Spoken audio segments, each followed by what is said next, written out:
last name ever, first name greatest. Like a sprained ankle, boy, ain't nothing to play with. Started off local, but thanks to all the haters, I know G4 pilots on a. This podcast brought to you by air conditioning, a modern convenience that is severely underrated.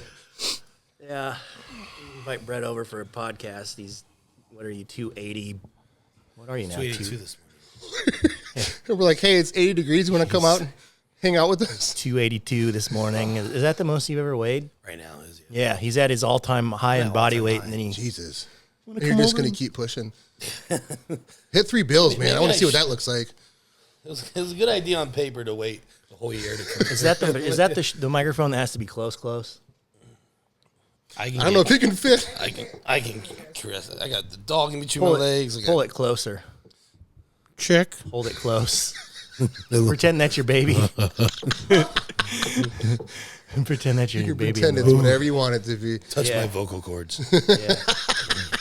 Do you have a weight goal? Are you going to try to be Not really 290? a weight goal. No, I'm done with the weight goals things. You're just going for a look? Yeah, and it's still a good look right now. It's just like even right now, it just, when I start getting too comfortable for training, you know what I mean? Too uncomfortable for training. Yeah. Because once I see training start to like right now, even after like a big squat set or something like that, you just like destroyed. You just gotta lay down and listen to your heart pound. It's like, okay, I don't even want another 5, man. You know what I mean? Like, well, even just warming up, you can't catch your breath for some stuff. I mean, if I'm 5 pounds lighter and I can get 20 reps there, and and I actually feel it more, like. Which, it's crazy to think 5 pounds will make that big of a difference. It does, though. But that's why, I mean, people don't get that. They go 5 pounds, when you get up to your tops like this. I mean, relatively speaking, this is the best I've felt it this way, but it's just, I have no ambition to be 300 pounds. Do you get pretty immobile when you get heavy? Yeah, that's also the thing. So, now, a good example is on legs. I can only use, the Arsenal leg press. I can't. I can use the other ones, but I literally feel my hips roll up. You can't, because I don't have that same range of motion. Yeah. And that's just because of obviously inflammation, stability or flexibility. When you're just bigger, yes. And so range and I don't want to sacrifice the form or sacrifice, but put myself in a possible way to get injured because the leg press is curling, my hips underneath me. Is Joe helping you at all with stuff like that? We haven't talked too much about mobility. Movement selection? Yeah. Putting you in movements that are the most effective for you? Yeah, so we talked about, that was the first thing we talked about is the equipment and which ones I want to run to the ground and feel most comfortable with. And so that's what I just focused on. That's what this offseason will be. And then when I drop 10, the first week of prep, and then everything will be, pretty clear from there, Yeah. That's why I like to get heavy, because I can just do quarter reps because I'm immobile. I just have less mobility. Yeah, but I don't have to train as hard. It's more like a mental thing. I can't do a shit ton of stiff leg deads because I'll get low back pumps. Low back pump. Yeah. And that my biggest thing is just low back pump. So I've been really focused on. I go in the mornings. I do a lot of low back bends now, trying to build that up. That's what I texted you or messaged you a week or two ago. Yeah. And I said, because you do your cardio, you do lower back, you do calf, you do you do a little. I do, yeah. So 3-4 times a week I'll do just a circuit in there, especially leg days.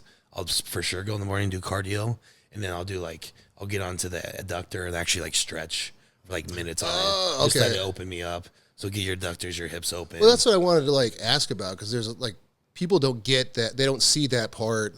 They just think you wake up, eat, go back, take a nap. But it's that's why I was messaging you. Well, that's what a lot of guys are doing. I go, and that's, when we were beginning, and now I'm seeing it's a little bit more with age. You can't do that. You're getting older and bigger. Can't just show up to the weight room and go like you used to. You know what I mean? Dude, remember that? Remember the old, in high school, the old poke weight room? I'd just show up. I'll just show up. And you just go straight. I don't even do warm-up sets, I don't think. I don't even remember.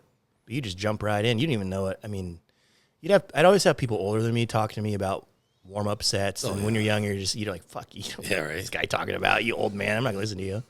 Those are the days. Yeah. Before we get too deep, I want to actually do a proper introduction, because we get going and then we don't do that. So just go right in.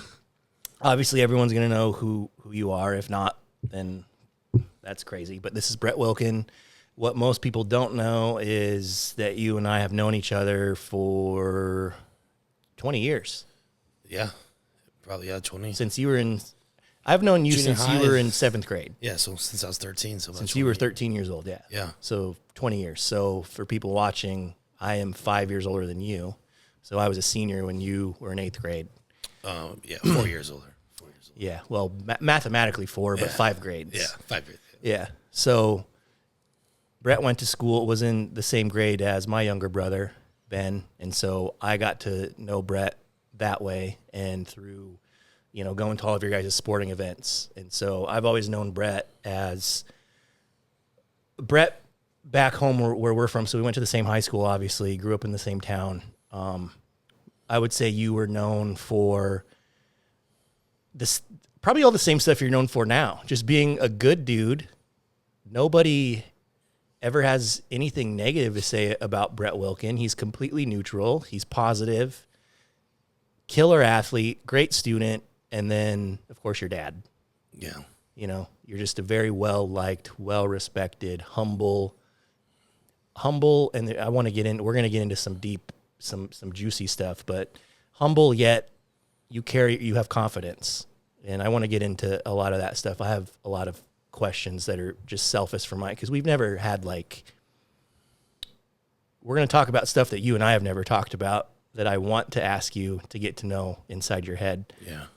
But I would say that's how you're known for people that don't know. You grew up, you played baseball. Did you play basketball when you were little? 4 sports. Yeah, you did everything. Yeah, everything. Which ones? It was so it'd go baseball summer, football fall, track in the spring, and then basketball in the winter, and then track in the spring. Yeah. Yeah. 4 sports, yeah. So you were best at, I know you were really good at baseball. And, Yeah. And then in high school, football kind of took over. Yeah. But you were probably best at baseball. I probably could have went the furthest in baseball just because size wise and stuff. Yeah. I wasn't the biggest individual. I don't think a lot of people know that. I was 155 pounds senior year Yeah. in high school, right? Yeah. But my heart was always football. I enjoyed football. I was very quick, very shifty, and very competitive. Yeah. Right. And so that I was able to use that outlet. And football was always my favorite. And that's what I continued into That, college. and plus the school that we went to, football was, I wouldn't say we're a football school. I'd say we're a wrestling school, but football's right there. People care most about football. It's not like we grew up in Texas. We grew up in Iowa. It's not like Friday Night Lights, like in the sense that you grew up in Texas, but kinda for I think Iowa. it It was I a think really it is. It's big just a deal smaller for the scale. surrounding. Yeah, just less people. It's just less people, smaller Town scale. shuts down. The surrounding towns shut down. Well, because what class were you guys? You guys were pretty We were 4A. 4A, yeah. At the time. Now it's before. 5A. Yeah, right. Yeah, they changed it. Yeah. But I think I was 1A. Yeah. And I remember hearing about, Southeast Polk, Ankeny, Dowling, all these Yeah. big Des Moines Metro big hitters. schools. Yeah. Dowling. Yeah. Yeah. All that's- Dowling back then. That's or what Yeah. Valley. I think that was And the now, other one and that I now, had. now our alma mater is kicking ass and Yeah. winning So championships. you were and- part of you were part of the team that made it to the state championship game. and I think that was the first turning time point. ever. I think that was the turning point. Now that we look back, That was on the it. turning point. You guys changed. Yeah. You guys changed everything, I think. And not only athlete wise, but also the coach wise, right? Yes. That's kind of when the head coach. His name is Brad Zelinovich, and he at the time he was the offensive coordinator. But then that's when everybody saw how good he really was. Yeah. And then after I left, he became the head coaching role, and since then they've been winning state championships. Been elite. But it was more so. My class that year and your younger brother, like I said, our group of friends. Your class was like. And we weren't freaks. It wasn't like we were. No. You can't come out and be like, you guys are freak Nope. athletes. We were a bunch of undersized, Yep. but like hardworking dudes. Yeah, scrappy. Scrappy. You guys all cared about each other. and we stayed out of trouble. You know what I mean? Like Yeah. we would rather we'd rather spend a Friday night spending extra time on the football field than going to a party. You know what I mean? Yeah, that was the frustrating thing when I was in school. Do you remember were they still called code offenses when you were there? Yeah. Yeah. Remember someone got a code. Yeah, I got a code. Every summer, 2 or 3 of our best players would get caught at a party drinking. And do you remember you'd miss 50% of the season. Right. So in football, they're getting suspended for 4 or 5 games. Yeah. Out of 9, and every year I played, sophomore, junior, senior year, we had 2 or 3 of our best kids out for 4 or 5 games. Which in high school, that's 3 or 4 losses. Well, remember, so my sophomore year, when sophomore year was actually the year we started being good. That's Yeah. when I played as varsity. Yep. Nate, the quarterback, was also a sophomore. Yep. But we had Jesse Smith, Jesse and who Joe. ended up playing, Division I at Iowa State. Yeah. He was an All-American linebacker, right? Yep. But anyway, he had a co-defense, and he missed half the year. Oh, that's But he right. still was player of He the was year. still player of the year. Missed half the That's year. when you know you're Dude, he good. like averaged like Like, 20, you're really 20 good. tackles a about game. that. But that just shows you but that was kind of, those guys didn't care enough about, sports, about competition and stuff. They just, like, guys like him, freaks, could just show up and do that. But I think after that, like, the coaches really realized, like, hey, we're on to something here. So keep your nose out of trouble. And Because you guys were really good, but you had no D1 guys. Well, Jeff Woody, but he was a sophomore. right. But in your grade, No, yeah, none are great. none of you. Yeah, because you went on to play. Initially, you went to where? University of Iowa. Yeah, and you didn't play football. No, I was thinking You were about walking just- on for baseball. I was kind of playing, then went there, and then just the baseball team, the program sucked. So I was like, Yeah. I'm just gonna enjoy this. I was kind of lost, to be honest. Did you live in Iowa City? Yeah, I How went did you there like for a it? year. I mean, I had a really good experience just because I had a good roommate, which is still a buddy of mine today. You know him, Mark Steffel. Yeah. We were at like Hillcrest, which was like the Yeah. athlete dorm. Yeah, yeah. So I was surrounded by all the football players and stuff. Okay. And then there's a couple. It just had a really good group of dudes Yeah. around us. So I had a really good year. But like that was like, like I graduated, and looking back, I wish I would have obviously went and probably played sports right away. But I didn't know what I wanted to do. Yeah. But that year really made me realize like I have to be. And leads to what I do today is I have to be involved in some kind of like goal or competition or You something. got to be competitive at some I was just lost that whole It's year. a really weird thing, man. You went from playing 4 sports your whole life to done. Yeah. Done. And so Yeah. then that's what led me to start lifting, bro. Like I remember because I had to come back that following fall. So I was out in college. We had to come back and get an award because, state champ award, or not state champ because we didn't win, runner-up award. runner-up, yeah. But I came back and I remember like everybody was like, what the fuck?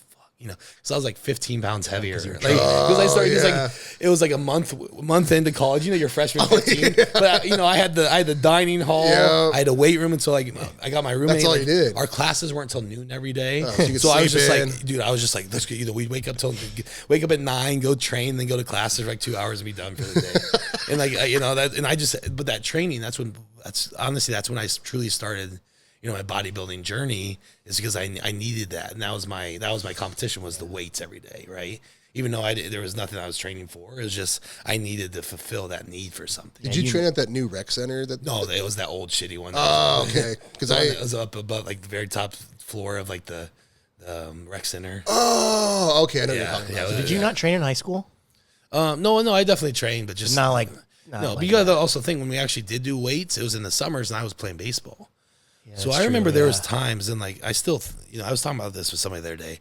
There was times in high school, especially in my sophomore year, that I would wake up, I would go lift at 6 a.m. with the football team, Yeah. do conditioning drills for whatever, Yeah. get done at 8, go take a nap. I would play a doubleheader of baseball at noon for sophomore, and then I would come back and play another doubleheader for varsity. No. I would play 4 baseball games a day, plus train, plus conditioning, and that was every other day. Yeah. It was like, What'd you do on the days in between? I don't remember. Still, it's probably fucked off. Like, I mean, like Probably whatever. Still like Worked still at the fair. Yeah, Worked at the fairgrounds probably. No, tossing watermelon at Beatty's house or whatever. I'd have to unload trucks of watermelon. Like, Oh yeah, what were you? Yeah. What all jobs did you do? yeah, I mean, Did small you jobs deta- like that. We'd go out did you to a detassel corn? farm, go out Yeah, to me farm, too. I remember detasseling. unload trucks of watermelon. It's just like, how did I have the energy back then? You know what I mean? Yeah. Like, Yeah. and like now kids can't get off TikTok. That's think- what I was talking to Bumstead about this. We did a podcast, and I was like, I remember just doing stuff. You know what I mean? Like we were always active, always doing something. Those were the days. You just didn't think about it. You just go, I need money or I need to do something. Right. And it was all, Iowa is all physical labor, Yeah. mostly. I would make my money for the whole year in the summer. Yeah. Yeah. That was the thing. Like where you didn't want to work during the year. Yeah. You would just I would tassel or do I'd construction make or it in something. 11 days at the fair. yeah. I worked 11 days at the fair, and Yeah. I mean, obviously, my parents helped me out because they were like, you're either in sports or you get a job. So I just played sports all year. They'd help me out, but my spending money was from 11 days of work usually. Yeah. What'd you do at the fair? You just during the fair. So there was like that's where the watermelon thing comes into play. But there was this place called BD's Watermelon Stand. They like serve fruit and like sandwiches. And Oh, stuff. okay. And so they would hire a bunch of like the younger, Southeast spoke kids to like. do Were it. you doing Physical maintenance and stuff at one point? Well, that was in college. Oh, that was when you were So older. then in okay. college, I actually had a summer job there. It was the full summer. Okay, yeah. And so it was my buddy Con McLean. His dad was like head of the maintenance, And so me and him and a couple other buddies, we worked in the painting department. And so we just go at the university or no. This was at the fairgrounds. Oh, okay. Yeah. I got that mixed up. Yeah. Okay. So I would work just the summer months, and then during the day I'd just paint buildings, paint poles, paint Just whatever. random stuff. And then we would drive to Pella, which is like 45 minutes. And I go to football training every night. So it was like work all day and then go drive and then go. Yeah, so we didn't get there yet. college. So you were at Iowa. Yeah. For a year. Well, hang on. He almost chopped his leg off Well, that was at the fairgrounds. at the fairgrounds. Was that What a were you watermelon doing? incident or how did that? What was? No, this was when I was a painter. Oh, okay. Yeah, so we used the wired brush grinder, which is a grinder with wire brush, obviously, just to take off paint off Yeah, a pole. So I was like doing it for like hours on end, and then like I pushed too far into the pole and it bounced down and ripped open my leg. So if you ever look at like my pictures, Oh, is that where Like a that's scar on from? his, like on his teardrop. I always wondered what that was. It's not at the time. No, it was but I terrible. remember seeing it. It was like from all the way across my leg. You know what I Wide mean? open, yeah. Holy crap! All right, so your work. Okay, so you went to Iowa. Sports are over. You say you were lost. Would you say you were depressed? I want to say I was depressed. I mean, maybe. Yeah. But you're so, your freshman time, year. you don't know. Freshman year in Yeah, college, well, yeah. you're so drunk the whole time, you don't even know you're depressed. You know what I mean? I mean, I had a good time. I mean, I made a lot of good friends I still talk to today. But I think it was like right at semester when I went back home. Looking back, I just was missing something. I want to say depressed, but I was definitely missing something. And then I think I actually made the decision there at winter break. And so I still came back for that last semester or second semester at Iowa. Okay. And, did my classes and stuff, but I knew that was going to be it. And that was it. And I was going to go to Did you and Sneed transfer. like talk? Yeah, so he was his He was first at year, Drake. He went to Drake. He played a little bit, ended up getting hurt, but he wasn't enjoying it. And yeah, I kept in touch with him. And then I think over like winter break, we were lifting together and playing catch again together and stuff. And I was like, man, I just really miss this. I need this again. And so we were like, the D3 school that we were always kind of getting recruited by and looking at, and the same school my parents even went to was that Central College, which was 45 minutes from where we lived, but they were a powerhouse, a D3 powerhouse. And so that's kind of when we teamed up. And then his little brother Jeremy was a year younger than us, so he was going through his senior year.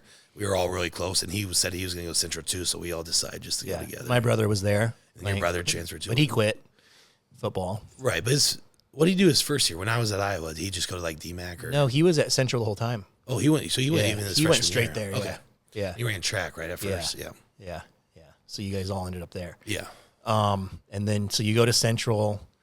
How did that process work? Did you just tell them because they were recruiting you? I'm sure. Well, when you were in high school, and then you just reached back out and you're like, hey, can I come play? I reached out to the head coach and said I was interested, and he obviously remembered me and everything, and he even came in. It was good. Like he did a visit to I remember he came to the University of Iowa and we met in like the cafeteria. Like so we're sitting there. He's recruiting me like in the cafeteria of the University of Iowa. We had lunch and stuff, and I just kept in touch with him, and that was the plan. Did you guys start right away? Yeah. So my freshman year I actually played a little bit of both ways, but it's so fucking hard in college. Yeah. It's just a longer game, Yeah. So like I was playing defensive back because they were short there, and then like towards the end of the year I played a little bit more receiver, and then the next 3 years I was just receiver and like kick returner and punt returner. You remind me. You could have, man, if you were 1 inch or 2 inches taller, you would have been like all of the white safeties at Iowa. Like you were like exactly that. Like Sean Considine, Greenwood, like those guys coming out right now. That was like you. Like when I watched you in high school, I was always like, man, that kid. Because I never talked to you, but I watched you play football. I'm like, that kid's a baller. Yeah. I remember one play you made. You're gonna walk out here with the biggest head. I remember one play he made. Dude, that because you have to understand how fun that was for me. And your senior year, you probably don't know this, was the year I tore my pec. I was going to your guys' games with my arm in a sling. Yeah. And, you guys, your class was the class that really took things that far. But I feel like at least that, like, when I was there, me and Brent Flickinger at least started to change the culture to, like, get people to lift and, like, care. Because Southeast Polk, before you guys, the cool thing was to not care. Yeah. You didn't lift. You rebelled against the system. Like, that was what was cool. Yeah. And then me and Brent were like, that's stupid. This is why we suck. So we tried to change that. So it was, like, really cool to see my brother and his friends. I had just had, what at the time was the worst thing. It was the end of the world to me, of course. My pecs being sewn back together. I think I'm going to be a pro bodybuilder, right? And I went to every every single game watching you guys. I mean, I cried at some of them, dude. Yeah. You know, those 2 games against Ankeny that you guys had were just, it was unbelievable. You're crazy. Yeah. So whenever I watched you, I was just like, dude, that guy is good. You made the play I'm getting to those, was like, you were playing receiver, and it was just like a badly thrown fade kind of by Sneed, and you kind of jumped over this guy. You kind of mossed him. Yeah. But you looked like, what's that guy's name? Lynn Swan? Yeah. Back in the day. That's what it reminded me of. And I'm just like, man, he's going to be playing somewhere. But anyways, I've always remembered that play. So you're at Central. What'd you end up getting your degree in? Teaching? Essentially, yeah. So freshman year I started out as, so I wanted to always be an athletic director, right? That was kind of just my dream job. You know, I was like, I want to be an athletic director because it looks so cool. You just sit around, they don't do shit. They just they schedule like events and sporting events, make some decisions. Yeah, and so but then I realized you had to like get a business degree. So I started out at Iowa Business, and they put me in like Calc 2 or Algebra 2, and I'm like, the fun stuff. I think I failed. Like I was failing. I'm like, I'm out. You know what I mean? It's like hieroglyphics. So I switched to like general studies until I figured out what I want to do. But then I went to Central. And then and the thing is, like, I didn't really enjoy school. And most people don't, you know what I mean? But I really didn't. So it was more so like, I'm going to college because I just want to get a piece of paper, and I also want to, I want to play football now. You know what I mean? Yeah. So and Central was also a dry campus. Yeah. So it was just like, so I switched over to exercise science, just because it was something I actually somewhat enjoyed, right? So I ended up graduating with exercise science degree. Also with that was education. So I actually even student taught. Because what it does is if you do it that way, you can be a PE teacher. So technically I could still, I don't think I'd have to probably do some updated kind of classics but I could still be a PE teacher. So I even student taught for a whole semester, K through 12. I did every single. Because Central had a pretty good program for athletic training, exercise science. Yeah. Well, they had one of the best strengthening, and that's what and I'm going to contribute a lot of this to is they had one of the best strength and conditioning coaches in the nation. Yeah, he was a Doyle. He was a Doyle disciple, came right? Straight down from the University of Iowa. Yeah. And he passed that on to me. I actually worked in the department with him. That's kind of where I learned, training programming. Okay. I enjoyed that, and so I would sit in the office with him and the assistant. We would bullshit, talk training, and I learned so much about from those guys at the time. Yeah. So I have to bring this up. We were talking about this a long time ago, and there was something about a workout you did where you squatted 405 for 100 reps. There was some crazy thing. No, you squat your or what was body weight for 100. So there was that year. It was probably 2000. I think it was 2009 or 2010. Is that the same year Iowa did it? And so yes. So it was the year that it was in the news. It was all over the news in the state of Iowa that the University of Iowa, they had 7 players that got wrapped up. Yeah, they got. And it was because right after winter break, whenever you came back, you had pretty much of a hell week. Like, hey, I know you guys were fucking off during Christmas break. Let's go. You know what I mean? Like, we're gonna mess you up. Yeah. So what we did is like I said, our strength and conditioning coach came down from Doyle, so he always did that. So he did it too. So we did the exact same thing they did, but the difference was none of us fucking went to the hospital. Yeah. I know I had rhabdo, and me, my roommate, 4 other guys we lived in this house with. So we come back. It was like you had to squat your body weight for like 100 reps or something like that. Now, was there a time frame or was it no? But you just couldn't. You can't rack it. You just stand there with your back. What? Yeah, you just It's basically. How long did that take? It's a cluster set basically. Without racking. Without racking, you just stand there until dude. It was like, and it was just all this crazy. Not very many people finish, right? Not really many people finish, but I finished, and so these other guys. But like, I couldn't get out of bed for like 3 days. Like I was pissing orange. Like. Yeah. It was like, and like, it was so bad that like my mom, like I wasn't like picking up my phone. I wasn't, my mom had to like call this girl on campus that I knew to come check on me and stuff. Make sure you weren't expired. Yeah.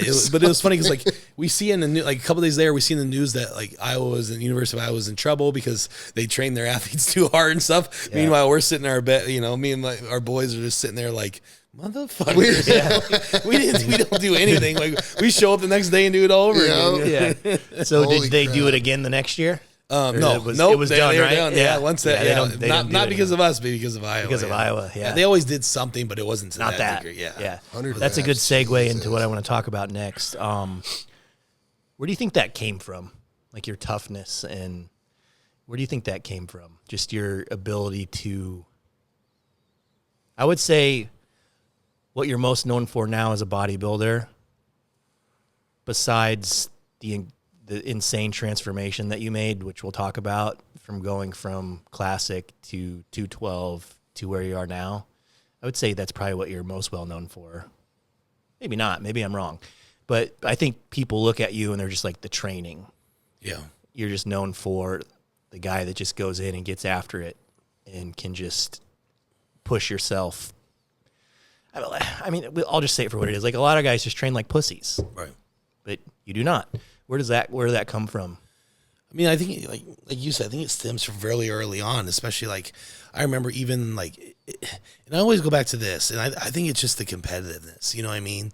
It was even like when when you're running sprints, like I always had to be first, right? Yeah. It's like seriously, even to it was every like I was pissed if I wasn't first, right? And I want to circle back real quick about what you talked about, like you remember your Brent, right? Brent Flanger, yeah. Like, you guys did set that tone in regards to, like, we had never seen it before where, like, guys were getting after it. Like, when, no one trained, I mean, especially when they played sports, like, in high school and stuff. It was just you went from sport to sport and never worked out. But we'd see you guys in the weight room, like, people don't realize, like, you guys were running, like, 4.5s, 40s in high school, And so I think that really lit a fire, especially under, like, people like, your brother, Nate, who was the, an elite athlete, myself. And then, like, we started having, like, real summer training, right? And so with that, then we had we had competitive events, and that's when you started, where we had team events where it was like who could squat the most or whatever. Yes. It was like I said, it was the sprints, to end the training, we had competition out on the field, and that's what I remember the most is like, especially in the summer with Darren, Darren. Yeah. So Tavish is gonna know this. Darren, our athletic trainer, would run a camp in the summer. I don't know if he set a name for it when you guys were in school or not. It's Ultimate Athlete Camp. I totally forgot about that until you just brought this up. And we would have. Well, this is gonna wait. This is gonna go full circle here. So I forgot about this camp. Yeah, and it would be so competitive. Yeah, like he made it fun. But Darren is now his brother-in-law. He married his sister. So that's the other part we left out. Is his sister is my age. She was in my grade. Okay. Yeah. Holy crap. So Darren, our athletic trainer, is he still there? Yeah, but now he's the assistant athletic He's the director. athletic. Yeah. So he was our trainer, but he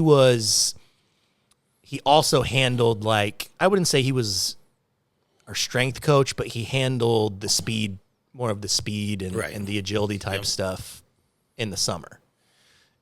So that's now his brother-in-law. That is random. That's a small world.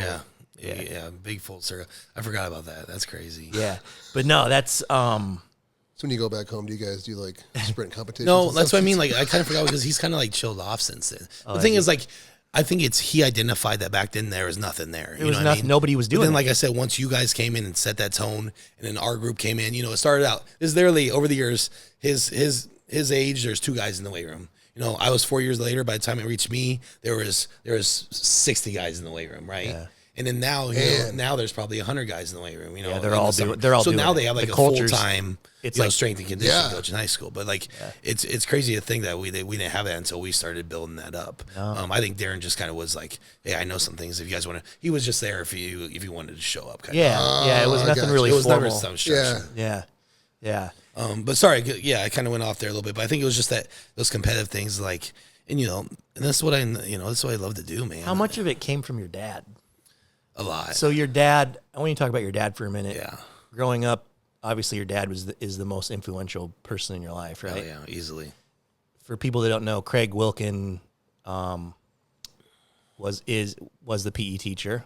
He was a PE teacher, yeah. Coach.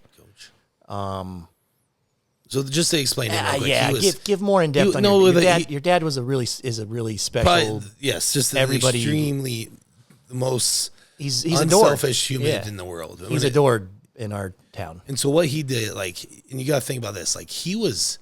So when I was like 5, 6, 7, 8 growing up, he was already like the varsity baseball coach. Yeah. He was a varsity football coach, at the school and stuff while teaching PE. And then when I got to the age of like 12, he gave that all up. He gave that all up to come down and start coaching me and my friends. And so Really? so my dad pretty much coached me that's also why by the time we got, to senior year, we were so good, is because we started when we were 10 years old with him. He was our summer baseball coach. He would help, he was our football coach. And then as we progressed through high school, he was never like the head coach, but he was always like an assistant. Was he always on staff? They would, it was crazy because I think so. The athletic director or whatever would always he'd be like, hey, can I be with the sophomores this year? And then he would always put him there. But it was like, and he just, obviously wanted to do it to, be closer to me, but also oversee what he was creating, right? Yeah.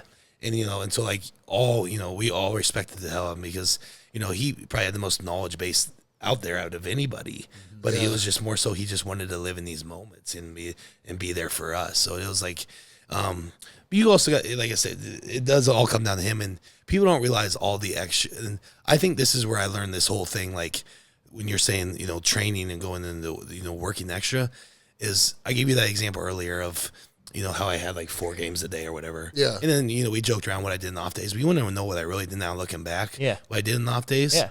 We would go to the fucking batting cage and hit baseballs You and your dad? for 3 hours a day. Yeah. And it wasn't like, it never once, I can't ever look back and be like, he forced me. People like, he never, and it might've been his idea. Like, hey, brother, let's go up to the diamond, you have a game tomorrow. Let's go, hit for an hour, and then I'll hit your grounders or pop-ups for an hour. What I mean? It was never forced because I always, I'd always want to do it. Always up for it. And that's how we spent our time. And now that I'm older, it's almost like it's incredible to look back on. Because I can never match. He's a mastermind. I can never match what he did. It all makes sense exactly what he did. He's a mastermind. And I think it was the perfect combo of me, me being such, me wanting to be so good in these sports that I was willing to do that with him. If I could have been a little bit different, like, hey, Dad, not today, right? But I always wanted to. Do it. And so like it kind of goes into like he kind of had the perfect son for what he wanted to do more than me. But it was like we just worked so well together. That makes the biggest difference where when you talk about it's not coerced. It's almost like he gave you the option. He did. And was He trusting you to make the right choice. Right. Like he obviously a dad knows his kid and he knows you're competitive. So he would almost like lead the way of like, hey, do you want to do this? Or hey, we should go do this. Yeah. Because I think it makes a big difference. Because in my realm, like I would have a coach, 6th grade, and then middle school would be a different coach, and then I never had a coach like that. Yeah, but you've had like the same guy kind of groom you all the way through those years, and I think that makes a big difference too. Makes the biggest difference. You know what I mean? Like, and it's envious, to be honest. Yeah. Like if you had one person that kind of overlooked and said, "Hey, I'm gonna help you," and not change anything, because you go from one coach to another, they're different styles. I mean, they might have parallels, but like the way one coach talks to you versus another is never the same. Yeah. Like they don't understand your triggers or your reward systems or your motivators or this and that. But that's cool, man. That's what I'm trying to say. Is that's actually really, really cool to hear, because you don't hear that too often. And that's the reason why, like, even like I've always said, up until about 2 years ago, I always said this before, is like, once I have a kid, I'm done bodybuilding. And I did always say that coming up. I did always say that. Really? And now it's a little different because I'm a top level bodybuilder.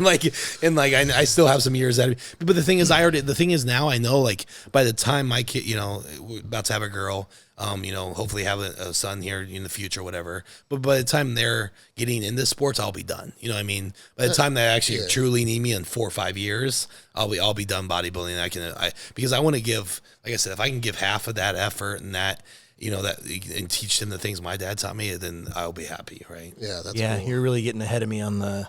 You that was the perfect segue into that. I had it all planned out in my head. It was so slick, and then he just jumped the gun and already went there. No, it's easier that way. Yeah, that's okay.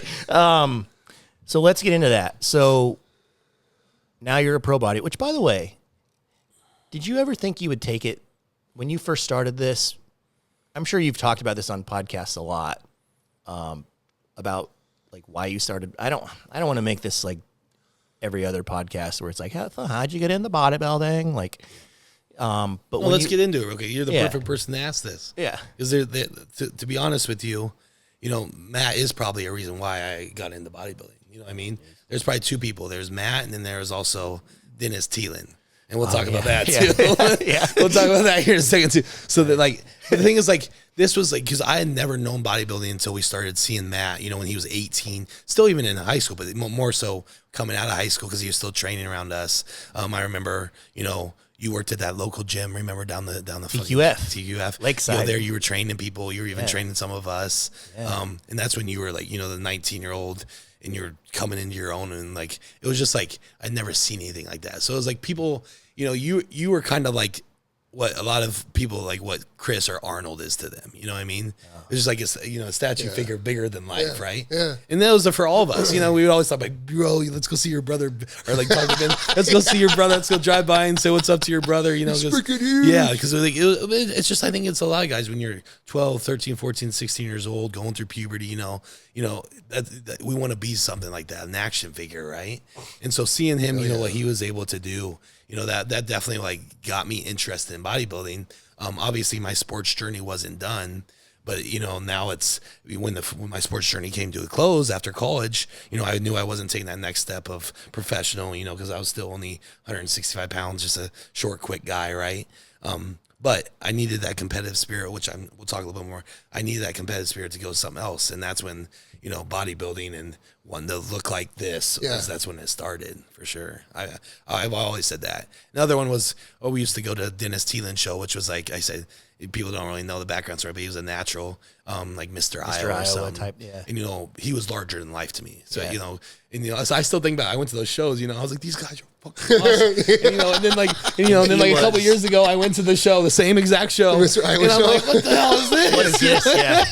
Who are these guys? Like, did they even diet? You know, Is this but a it's like, bodybuilding but when he show? was up there, it was like, I mean, like, and I remember, you know, and then Nate, even like his senior year in high school, he did a show. So like, That's right. Oh my God, I forgot about that. He So did a team Dennis show. was their quarterback, which was my best friend. Was his best friend. My best friend, Okay. yeah. On the team. Dennis was his uncle. Yeah. That was the body. That okay. was the body. So he had him Okay. do, and Nate was a man. I forgot Nate was about a that. man child, wasn't he? A man I mean, he was child. like 230. He was like 6'2", 230. Jeez, and Man right. I mean, he was child. the reason we were good in football. He was a freak. Yeah. Yeah. But anyway, so he dieted him down to like 210, 205. I forgot And he about won a that. teenage show, you know what I mean? Yeah. And so I was with him, like, you know, I was his best friend. So I was like, watching him do through the process, Yeah. preparing meals, going to the show day, you know, winning the show, and then us all going out to eat and celebrating. So that was when we were 18 years old, 17, 18. I got my first experience, a true experience, hands-on with that. I was like, man, this is pretty cool. That is, yeah. When you had that first Yeah. from I completely show day forgot till about You know, it's, whatever. you know, and then, you know, I look up to the reason we were laughing about Dennis is because now Dennis, you know, he's older. I ran into him over Christmas break and like still friends with him on Facebook. He was like an uncle to me, bro. Like he was straight up like an uncle. Like he'd take me hunting all the time and stuff like that. But then when I got into this and I started, you know, I became enhanced. He stopped. Like, he doesn't. I can't talk to simple. you. Yeah, and I'm like, You're dude. spoiled. You know, I'm tainted. turning into a top 20 bodybuilder in the world. He did the and you same don't even thing want to me. and you don't even want to acknowledge And you it, got man. Like ostracized. I'm getting into places you dreamed of, right? You know what I mean? Like, but That it's just sucks, funny to look man. back on and like laugh about it Yeah. and stuff. But yeah, he introduced me, and then obviously looking at Matt, like, you know what I'm saying, like he was the action figure we looked up to when we were coming up, you know. I mean, he was Teen Bodybuilder of the Week. Like, let's not forget. Yeah. Because that's when I did our podcast. That's what I was like, that's the first time I ever saw him, man. On bodybuilding.com. I was at my school in the library, and there was the only website that wasn't firewalled. And I was like, this guy's from Des Moines. he's Like, from Des Moines, yeah. people in Iowa can look like this? Wearing the, what was it, XXX clothing or X2X? X2X. X2X. bro. Oh my gosh. Yeah. I forgot about that company. Yeah. I didn't have that yet at that time. No, but it was. At that time, yeah, bodybuilding.com would do this teen bodybuilder of the week. I just every remember week. you had a side tricep shot. That's all. Side tricep was the one, yeah. and I was like, no way, that's real. if Instagram would have been around like in social media back then, I would have been famous. That would have, yeah. That's all it would have The took. thing with him was like, obviously, great physique, but it was like also his skin too. And I think skin's huge in bodybuilding too. Thank you. You think I have nice skin? But like just like the skin color, being have a Brown? little light brown, Olive. Sandy brown. the Phil Heath light brown, but But like it's like thin. He doesn't Yeah. have that thick Yeah. skin like some people that can't get conditioned. It's, yes, so it's like saran or shrink wrapped. But yes, it's very good looking. I didn't expect you guys to go down this route. We all got our Brett's going all Ted Bundy or whatever. warm. Your skin is So I great. had that above my bed. I was just looking at the skin before. I feel great. He has all these lampshades in his room. Yeah. And then of course this is a good segue into where I want to go next. Your wife. Yeah. That had to have helped. Yeah. Push you into Right. So you met her at what age? So Ivana. 24. People that live under a rock. You're married to Ivana. She's a pro figure. Made it to the Olympia. How many times? 5 times. 5 times. She was top 6. She got one to the top 6 once. Top 6 Yep. once. Yeah. got 7, She's 13. won how many pro shows? 5. 5 pro Jeez. wins. So you met her at what age? 24 years old. 24. Yeah. Okay. Have you talked about how you guys met on podcast ever? It's been a while. That was like one of the, way back then, a little bit, but, so yeah, I mean, getting back to obviously seeing, like I said, Dennis, seeing Matt mainly, that put that in my head, but it wasn't until obviously dating her and figuring out what bodybuilding truly was. Because at that time you were doing what? We were working at Wellman's? I was working at a bar. I was a bartender. Yeah, he was working at Wellman's. But the thing is, I was still like, ever since I got done with college football at 22, and that's when I really just started doing my own bodybuilding. I had no idea what I was doing, but what I was doing, I was training every day. Yeah. I might have doing been something. Might have been drinking every night, but I was also training every day. So Did you drink every night? Oh, when I was working, yeah. Yeah. I drink like 3, 4, 5 times a week. You know what I mean?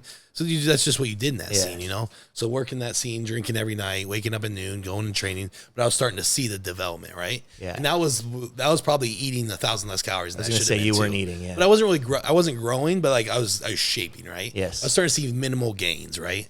And I was like, so when I met her, I was 24, almost 25. She had just came into Des Moines she was actually out. Crazy thing is she's 3 years younger than me, went to Urbandale, which was our neighboring high school, right? But I never knew her in high school. It's funny thing is she actually dated like one of my friends from my grade, like at our school. Yeah, we talk about it. Jake Mosqueda was his name. She dated Jake Mosqueda? Yeah. So I just saw him last time I was home. Did you? Yeah. So she like dated him, and like so we know a lot of the same people, but I didn't know her until then she went out to the University of Iowa, and then she came back. She was 21.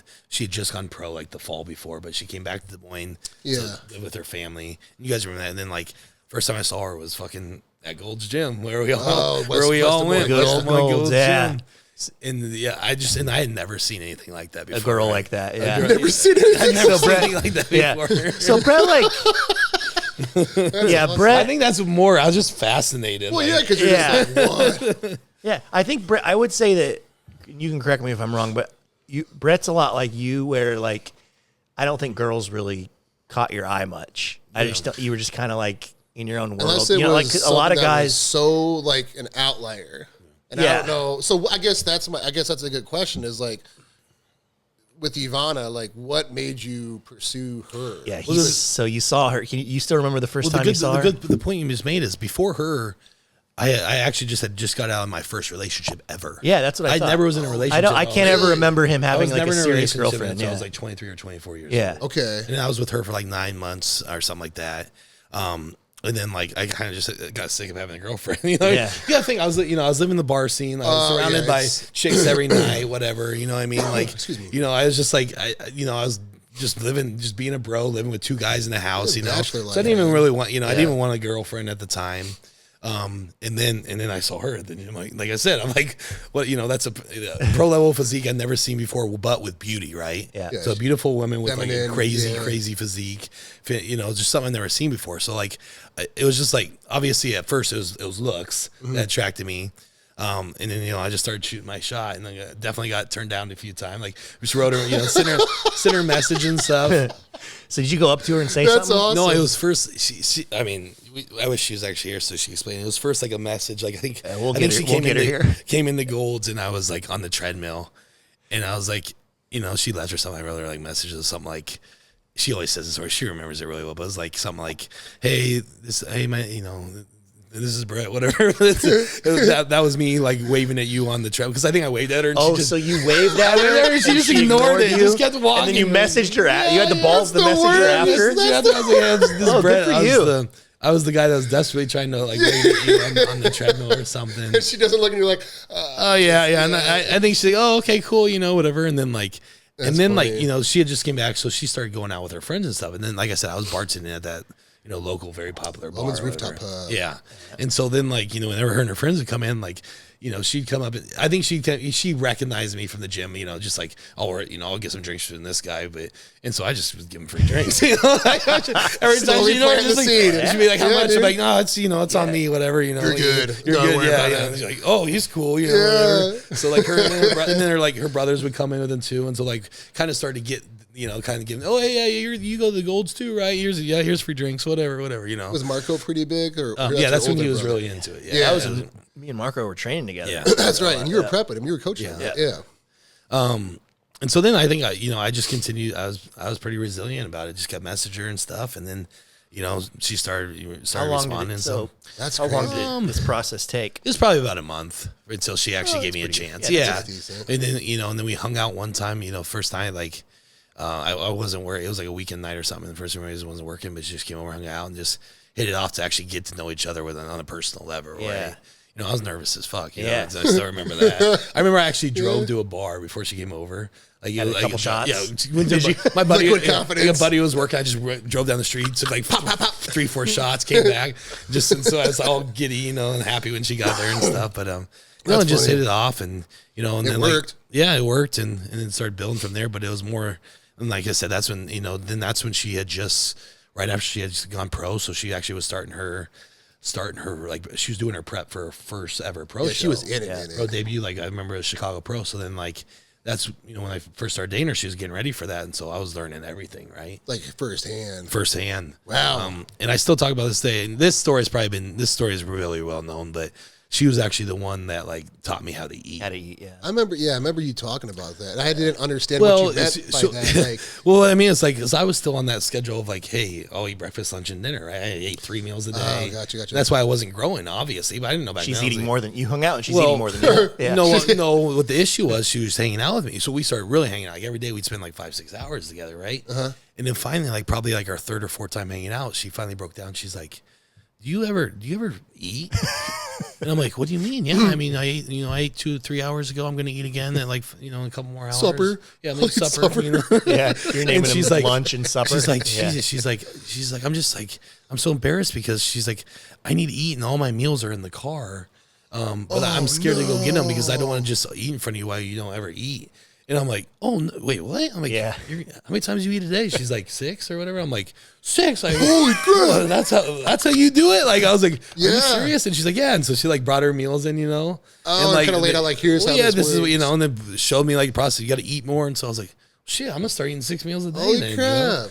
And so then that's honestly kind of where it really just started taking no, off. that's actually you know? really cool. I didn't know that's how that happened. Yeah. So, I mean, obviously it took some years of that, but like, that's when I fully got into the nutrition was matching the training, because the training's always been there, obviously. Yeah. The training and the mentality has always been there. I've always trained like a pro bodybuilder, you know, even when I was doing classic or whatever, I've always trained like this, you know what I mean, with intensity but it was matching in the nutrition side of things as well, and just eating enough to fuel my performance. I feel like it's dichotomous. Some guys know how to train real well, but Yeah. don't know how to eat, and some guys know how to eat real well, but train like pussies. Like Yeah, I'm talking that's about. how I was. I didn't know anything about eating either. I didn't. I was taking Mass Gainer 2000. Like, Yeah. I wouldn't even touch that though. I was like scared. I went through that phase where I was just like scared to lose abs and shit. You know what I mean? oh yeah. And so I think like just getting that confidence of, having her as a girlfriend. At what point and did you realize that you can't get fat? There's do those tests where I just let it go and it never really happened? Yeah. I mean, I put on a little body fat there for a while, but over the years, then it you just didn't. never stuck. You know what I mean? his little bit of body fat. It's like what? Yeah. That's a Yeah. half of a percent. Yeah, Brett, no, you didn't. Okay. At what point did you know Ivana was the one? Was there a moment?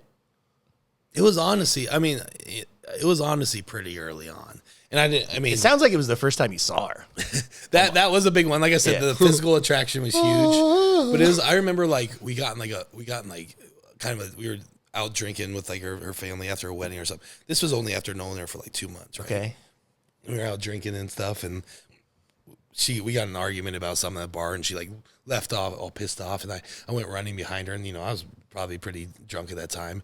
And I said something like, why are you doing this? Like, stop it. I love you. And like, we both like stopped. And it was like 2 months in, and like, we both stopped, and I was like, I mean, I didn't mean to say that.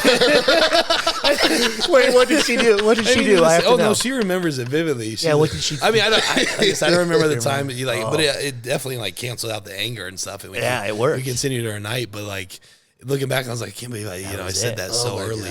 Yeah. But I think she knew at that time that she probably had me by the nuts, right? That's what it is. She said, and she's like, yes, it's planning out. Wow. Okay. So she's all right.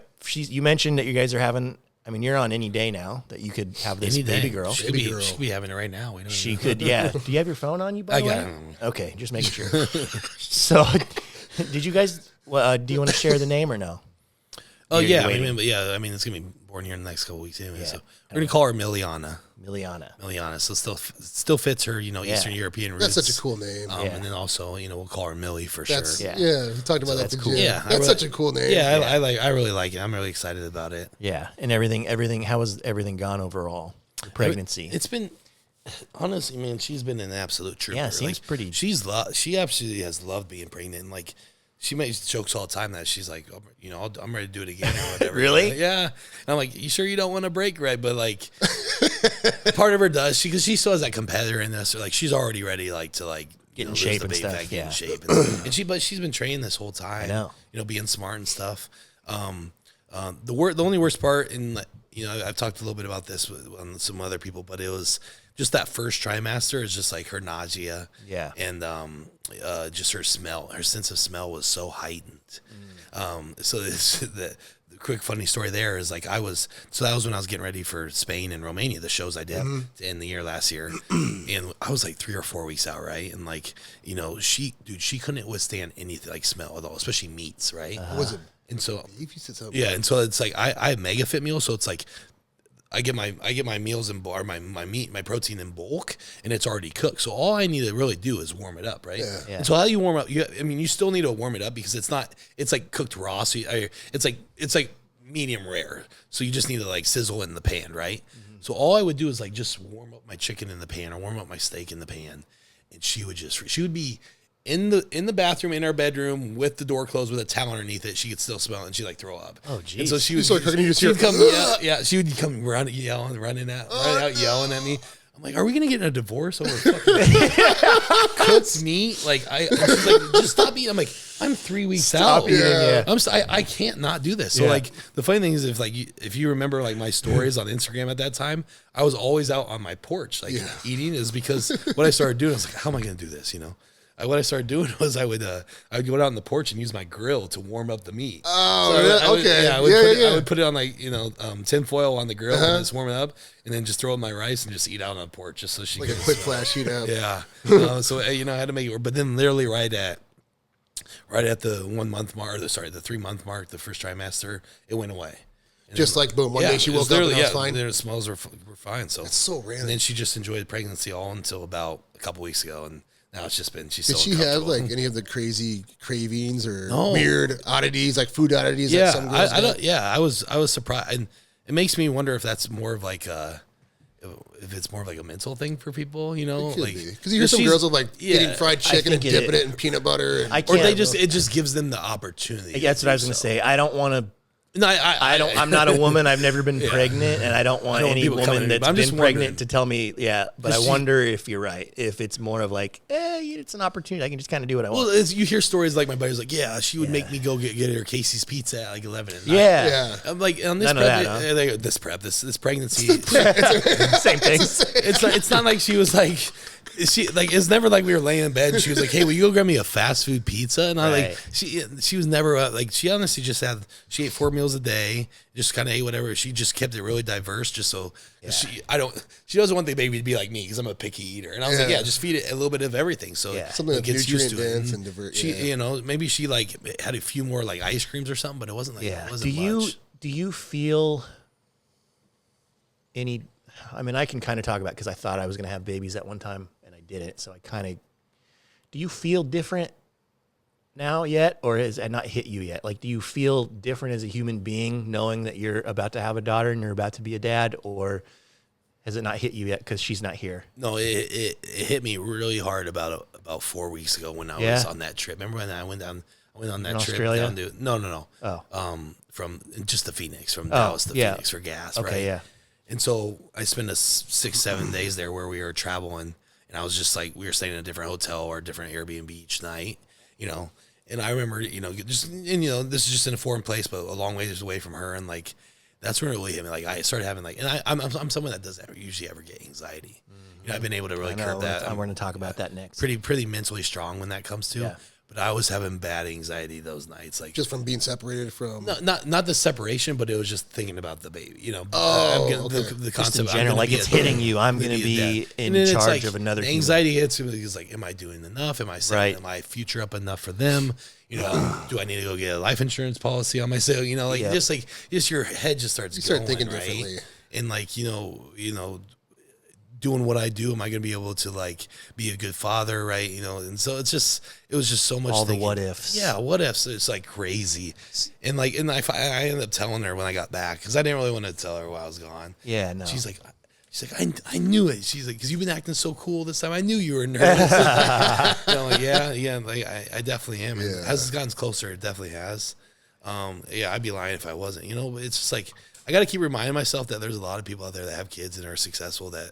You know, that you never thought were going to, or you know. Yes. So if if they can do it, I got this. If they were able to, if they're able to do it, I can. I think everybody says there's never a moment in time where you're ready for it, right?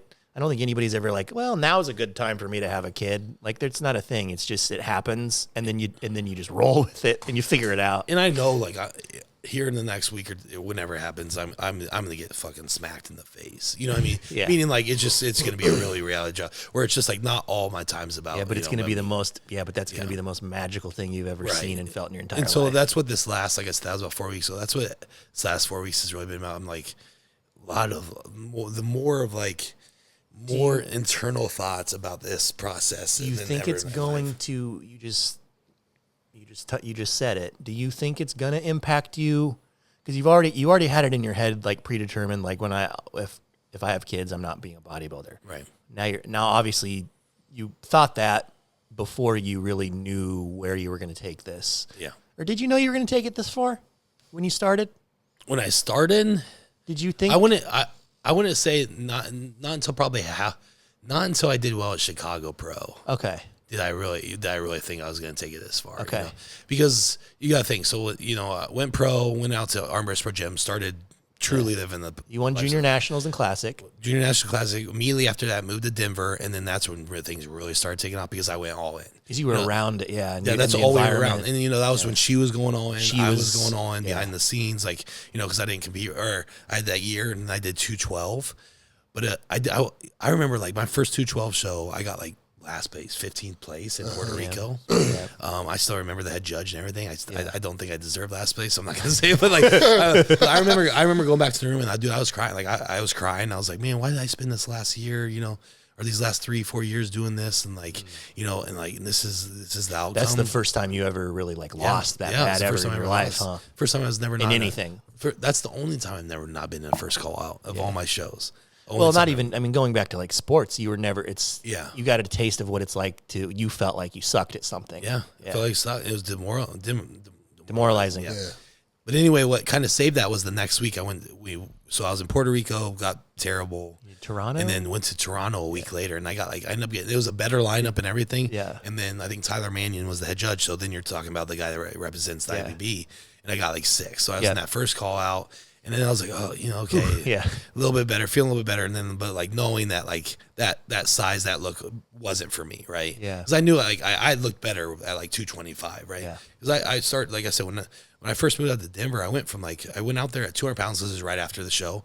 I got up to 242, and I was like, I still look at that picture sometimes. Like it's 242. I remember those initial the first time that you hit over 240. I remember those pictures. Yeah, and so like I just took off, you know, because like it was just pure bodybuilding. It was like I was working the gym, training like 4 or 5 people a day, had all my meals there. It was just constant, you know, train, and then you know she was in it because she was competing, doing Olympias, and that's when really things took off. And then dieted down for the 212 show, but it had to take muscle off to get down there. Yeah. And then that's when I decided to take a 2-year off season. And, you know, just, I lucky enough looking back at it, like I had enough drive, you know, to take 2 years completely off and stay focused that long. but it helped. I had a really good training partner with Martin Fitzwater. Yeah. Probably the one, some And people Adam too, because you're training with Adam first, and then Martin. Yeah, and then so those sessions were crazy, man. With me and Martin just going, because we were young, we were new to the sport, we knew we had to prove ourselves. So then, and then that was like 2 years, and then COVID happened. So COVID was actually kind of an advantage for me because people were still trying to like. Yeah, but you were able to train. Yeah, I was able to train, and I knew I was purely off season, so it was just grow, while people were still trying to compete, jump around, show that Yeah. And so I was still growing, and then I came back after that COVID year. And then went to Chicago, and then, like I said, was 30 pounds heavier on stage and looked 30 times better, right? So that was when you knew, but I would imagine you always, just knowing you probably always had it kind of planted in your mind that you were going to be really good, right? Yeah, Otherwise, you wouldn't have been doing it. Right. Yeah, I was seeing things, like I said, though, and I've always said that. But you didn't know, you've never been 240 pounds in shape or 250 pounds in shape. So you're like, I don't know what that's going to look like. What I was noticing is I was like, as I get bigger, I get better. Yeah. And I know that's rare because that doesn't happen to a lot of people. I was like, if I can put on this muscle and hold it, and when I diet down, I keep on looking better. Because even in that 2-year sprint, I obviously didn't go 2 full years without just pushing, Yeah. I dieted down for a guest posing. Yeah, I did a guest posing on that year off that, and it was with Hunter. It was when people freaked out the first. And I was like, people freaked out. And I stood next to Hunter right after he won the Tampa or something like that, and I looked comparable, and I was like, shit, like this is working, So that gave me motivation for another year to come back. Yeah, and then you're the type of guy. Once you see that, then it's like, okay, yeah, now it's go time. Yeah, and so that's what I kind of needed, and that was a big step too. Yeah. So going back to the question I had before we got into that. Do you feel like once this baby's here, it's going to affect your psyche at all? Like I said, it won't here in the near future, but like if I'm still doing this in 4 or 5 years, I think it will, right? Yeah. Once I start missing things, or like maybe, having to miss if anything, it might give you more drive. Right now, yes. So what I've noticed here this offseason is just going to be a dad, more motivation. When she's actually here, even more motivation. Because like you said, that first year or whatever with the baby, there's only so much you can do. You know what I mean? As a man, yeah. Yeah. So it's just like, I'm gonna spend when I'm at home, I'm gonna spend as much time with her, enjoying the moments and stuff. Yeah. But hey, give me 2.5 hours at the gym to fucking just kill it and then get back home, right? Yeah. And we've set ourselves up. We've set our businesses up that I can do that, right? I don't need to go work a full time, 9 to 5, whatever, Yeah. And so I'm in the perfect situation to just enjoy all that. Yeah. I want to get in. The last thing I want to get into is more of you have known me for 20 years. You at least have, well, you don't know everything that's gone on in my head. You've been able to watch my life as someone not in my circle per se, but like right outside of it, and you know me well enough to you've seen all the things that I've been through and decisions, and maybe I call them patterns, the pattern of my life. Right. And so that I'm very open about what goes on in my head and depression and anxiety. And it was very interesting for me to hear you talk about that anxiety piece because I can relate to that so much. Those thoughts and stuff that you had are thoughts that people like me and people that deal with depression, anxiety have on. That's what my life is like on a daily basis. Yeah.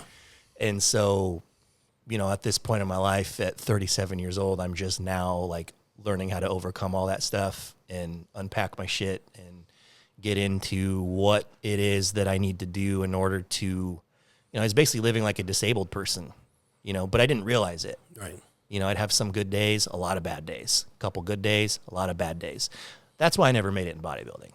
It wasn't, a lot of people, I could easily be like, oh, it was my pec. People from the outside looking in like, oh, he didn't turn pro good with his torn pec, which I probably would have won one of those shows where I lost, where I got second if I didn't have the torn pec. So maybe, but regardless, if I would have been able to have my shit together, for lack of better terms, I would have made it a lot further. So I'm always intrigued to hear people like you, and I've known you since you were a kid. Since you were 12, basically 12, 13.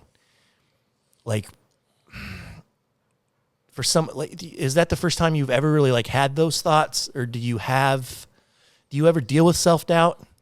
I think other than, you talked about it a little bit after the Puerto Rico show, right? No, up to that point, it's more so, and I'm actually really glad we can talk about this and let me unload a little bit about it. Is I think I've always had a hard time identifying it. You know, like even when I had those thoughts, anxiety and stuff, I didn't know what it was. Yeah. You know what I mean? And it's just like, and another thing is like, I almost wish I would have been a little bit more open to it, to identifying it, you know, being like, this is what's going on. You know, now I need to combat it.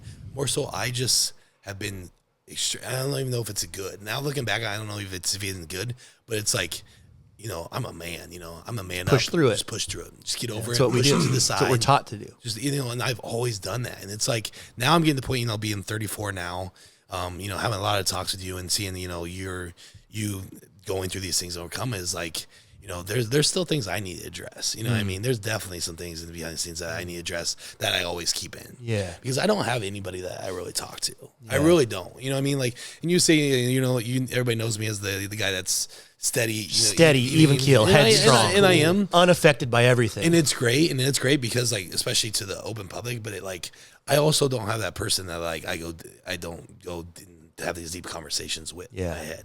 Yeah. And I think now it's like, especially with the kid coming and stuff, like it's really starting to add up, you know? Yes. And like, you know, it's something that I need to be a little bit more open about. Yes, it's worked in regards to like that stuff's never brought me down because I've always been able to push through it, but it's also not good just to keep it bottled in. No, either, it's not. You know what I mean? That's the driving force. That's why men suffer from heart disease. The thing is, I think I do really good at separating what needs to get done. Yeah. You know, bodybuilding, you know, this training session today, this food, this whatever, you know, my big goal up here, I'm always going towards it. I think that's why I've been successful in here is because I have these goals, you know, like I said, you know, being a top bodybuilder in the world, and I'm always like this. You know, there's never no dips, there's never no lows. It's just, I'm always making sure I'm steady. I'm always progressing. And somehow I'm always progressing. But is there things that like I have to, you know, that's put to the side or forget about or not deal with or, you know, keep bottled up inside of me? Yeah, there is. Yeah, absolutely. Yeah. I know there is. You know what I mean? Because they've always wondered. I mean, Tavish is pretty open about it too. I mean, he doesn't talk like I talk. I mean, to me, he does. Yeah. Maybe not in the I public. don't tell people anything. Not exactly in a public setting. Maybe a little bit, but it's like, it's always, don't you think it's interesting to hear? Because I always see people like him and I'm like, even my dad, I'm like, are you guys just, No, your dad's a great example. yeah, like, are you completely unaffected by everything? Like nothing bothers you? Like, I am so envious of that. Yeah.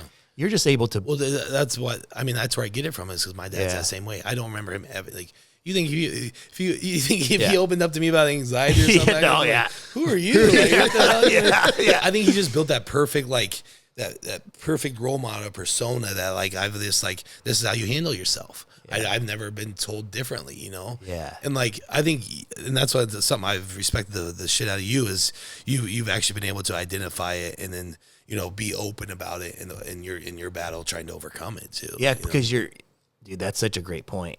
I didn't know what it was either. Yeah. You know, right. I didn't know I was depressed. I just thought I was lazy for a long time. Like, man, why am I lazy? And it would make me like hate myself. And then I realized it just put me in this vicious cycle of, because, you know, I'm very open about this too. I never did all the things that I was supposed to do as a bodybuilder. I didn't eat all my meals. I didn't go to the gym a lot of the times. You know, I'd turn it on at certain times, and then at certain times I just wouldn't care. And now that I've been able to really look at myself with honest eyes, I mean, like really look at myself with honest eyes and understand that I was just in this vicious cycle of not doing what I was supposed to do because I was sabotaging myself because I didn't think that I deserved success. And then I would not think that I deserved success because I wasn't doing the things that I needed to be doing. So it was just like this vicious, like this thing that I just tumbled through, like, and tried to do the best I could. But like you said, I wasn't really able to identify it until the last couple of years, right?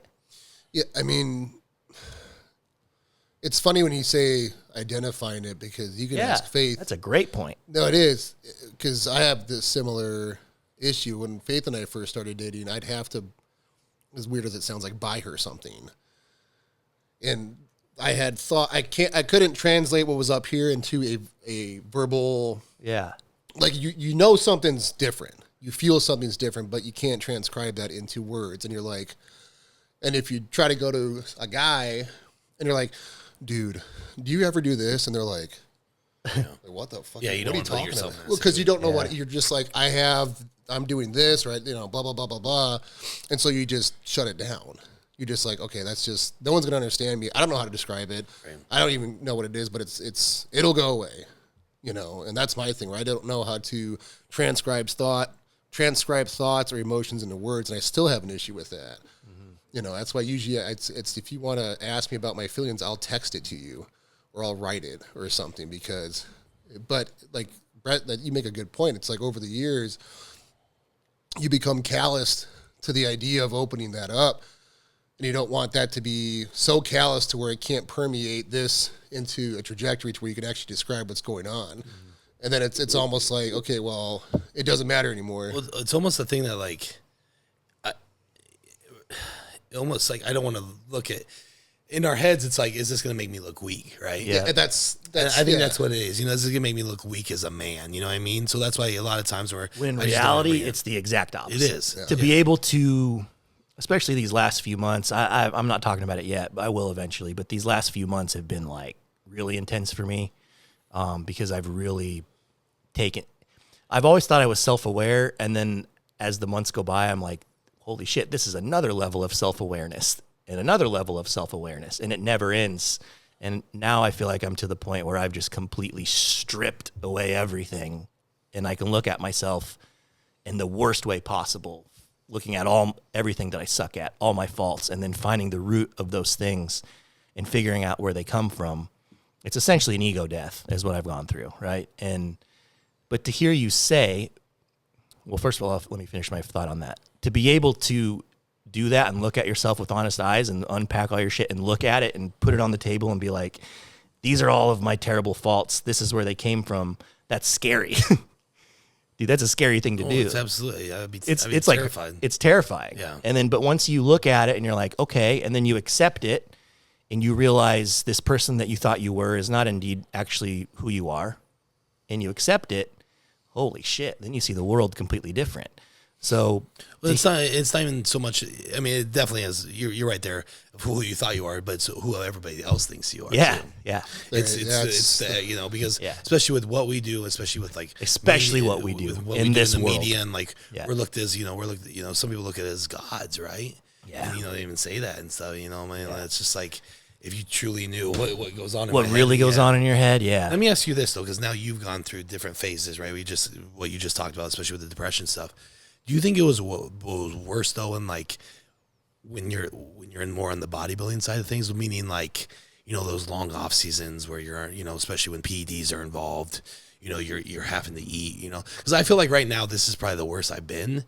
Meaning that like it's the hardest I've mentally if I was trying to fight off the anxiety and stuff. It's because I'm doing a year-long off season where the monotony, the I have to eat 6,000 calories a day. I have to wake up and do it all over again. I got to go be uncomfortable when I train. Things like that. Like because it's like sometimes it's just you get in that depressive state where it's just like nothing is too exciting, right? Yeah. And that's another reason like when you're prepping and getting ready for shows and stuff, it's actually way. That's what I always say. I love prepping. I think it's way better for me. Even with less sleep, you feel like training's hard. You might feel like shit, but it's like mentally I'm more there. Right now, it's just the monotony, and it's just like everything's slower and like you're lethargic and you're depressed. You almost feel depressed, right? I think it's a couple things. To answer your question, yes, absolutely, it's way worse. Two reasons. One, you're heavier and you're just tired. Yeah. So you're just tired all the time. Are you using did you get a CPAP or not? I did. I got one recently. I had to get a new mask. I'm still working on the fit and everything. Oh, before you go, I'll show you the one that I got that I've actually been able to kind of use for the first time in 20 fucking years. I've been trying to use it. Try different ones. Yeah, and this one I got now I'm having the most success with. So before we go, I'll show you that. So I think that's a big part of it.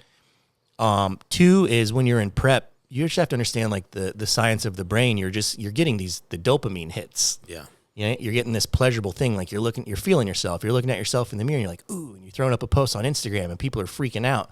Right now, you're not getting any of that. It's the same. It's Groundhog Day every day. Yeah. Another meal, another set. It's just like, fuck, give me something different. Yeah. So I think it's both of those things. I'm losing my train of thought. Help me.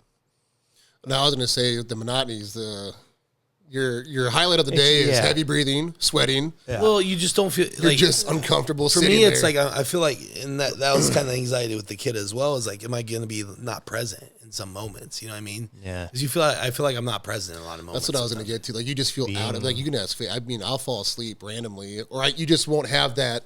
Yeah. Like you always kind of have this lull. Yeah. It's like you know, don't- just nothing's too exciting. Like, hey, you want to, should we go this? Next weekend should we go there? Yeah.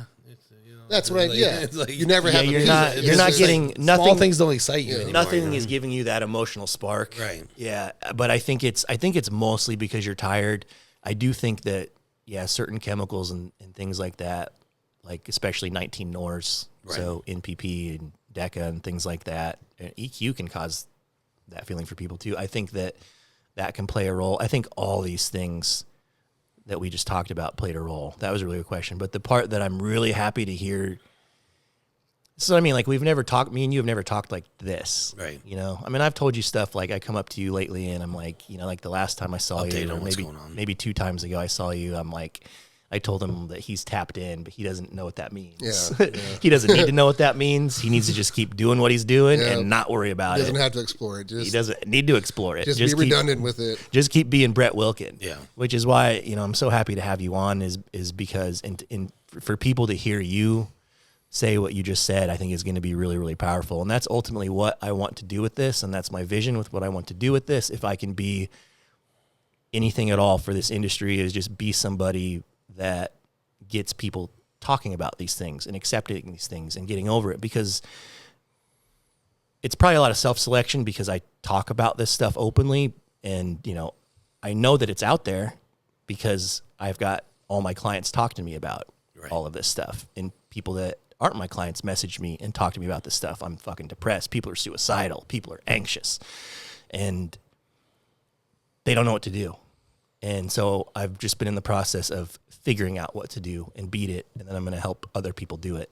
And so it's really, I don't want to say it's good. I mean, I don't want anybody to have those thoughts, but if someone like you, even like you, is having thoughts of anxiety and wondering if you're depressed, I think and it's the for same everyone, things- but it comes down to how you're able to control it. Like I said, Yeah. you say I'm tapped in, and I am. I'm definitely tapped in. Yeah. But it doesn't mean, I'm tapped in. Like I said, the progression is always there in the tapped in part. Yeah. But I also have these things on the side too.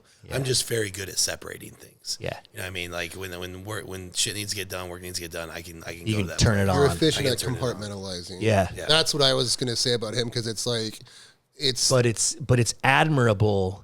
It's fucking admirable to me that he's able to realize, like, hey, no, I do have this shit over here. I'm just able to be able to just push it down. like, that's not my I priority. so I get my shit done. But I am going to have to deal with this at some point Yeah. in order for me to progress in the grand scheme of things in life, maybe. that's the big point. But as far as right now, as being a bodybuilder, and the most important thing to you is putting food on the table through bodybuilding and being the best bodybuilder you can be, this shit, fuck it. It can stay down here for now. But but it's like it's there though. You know what I mean? Yeah, Like, you so know it's there, and you're gonna have to deal with it. Yeah. And so that's what is. If I can be anything for anybody, it's like, okay, whenever that stuff is there, people can come to me and they can talk to me about it, and I want to be able to help people work it out, get through it. Because man, it's been I always tell people. You said one of the things that I say all the time is nobody knows what it's like to live inside your head. Yeah. Only you know. And only I know what it's like to live in my head, and it's fucking scary. It's scary in there. I've just been able to, like you, do good enough to get to where I am now, but I'm excited to see now that I've been able to, identify it. I've identified it, gotten to the root of things, and now I can kind of like function like a normal human being, because I've been functioning at like probably 25% of a human being. People from the outside watching wouldn't know that, but people that have lived with me know that. People that are super close with me that see what I do on a daily basis and how inefficient I am, and just like all the things that I'm dealing with, they know. So it's exciting for me to see once I can push those aside. I don't know what's going to happen. Before when you got here, I told you that I just came back from the doctor, and I've got my heart is fully functioning. Ejection fraction is backed up like a normal person. even better than my last echocardiogram. And what I didn't tell you is my doctor thinks that I'm still taking all 3 of my medications. I haven't taken any of them in 8 months. That's amazing. That's awesome. Yeah. You didn't tell me that part. That's hilarious. Yeah. So I go in there and he's like, Even better, yeah. yeah, he's like, well, we can take you off one of the medicines. And I'm like, okay. The reason I didn't tell him is because when you tell doctors that you're not doing what they are telling you to do, they're going to look at you different. Yeah, they blame everything on that. Yeah, they're going to look at you different. Yeah. And so I'm like, no, I want you to look at my echocardiogram as if you normally would. I don't want anything to impact you, your decision making and how you're looking at this. So I didn't tell him. I'll still never tell him. Maybe like next year or something, I'll tell him. Maybe he's like, okay, you can come off all 3 now. I'll be like, Doc, I haven't been on for 2 years, you know? So I think that I'm on to something as far as figuring out how to deal with this stuff in my head, because you know what people are like. I mean, I had heart stuff. The first thing everyone asked me is, well, is it because of steroids? Is it because bodybuilding? Is that why? Is that going to happen to me? Like, I don't know. I do know I'm smart enough that I know that being a bodybuilder, obviously there's certain risks that we take, right? And we've seen enough things happen to people, and I know that obviously maybe that played a role. It probably played some type of role. However, if bodybuilding was going to kill me, it would have. So looking at, after identifying what was actually my issue up here and looking back on everything, it's like, that's what almost killed me. That's what affected my heart, right? Stress. Right. And just understanding now from a scientific standpoint of what stress does to your body and what it does to your heart, man, you know, I'm pretty lucky to be alive. But at the same time, bodybuilding was, at the time, what I needed. I needed some kind of purpose. Because like you, sports end, it's like, what do I do now? Yeah. And I didn't know what else to do, man. And bodybuilding, for a lot of us, that's why we do it. Because we don't know what else to do. What else are we going to do? Well, it started. I don't know. That's the $1 million question. You at an early age, though, you know. Yeah, I got bodybuilding gravitates people that lack self-love, and they're trying to validate themselves through a physical means. You know, they get it's glorified. Like, that's the quickest, fastest, and easiest way to gain attention and admiration is through physical appearance. It's through looks, through material things. And so, yeah, a lot of us get into it for that. A lot of us get into, as much as what people will say that they don't get into it for that reason. They're like, sports ended and I got into it. And it's like, yeah, that's partly true. But there's this other part where you probably got into it for reasons deeper than that too. You know, like I got into it because I always told myself it was because of sports ended and I didn't know what else to do. But I also got into it because I didn't love myself, and I didn't know any other way to feel validated except externally from other people for the way I looked. And, you know, once you can like accept that and get over it and be like, oh, that's okay. Like, it doesn't have to be offensive that you're insecure. Everybody deals with insecurities. It's just once you accept it and realize, yeah, I'm insecure, you know, like, cool. We all are about something. Yeah. I think everyone has a story. Yeah. You know, I was skinny, you know, growing up. I mean, I was skinny, and I hated it. Dude, I wanted to lift weights when I was 8, but my mom wouldn't let me. But I hated my body forever, you know. So you get into this stuff. Man, Rhea farted.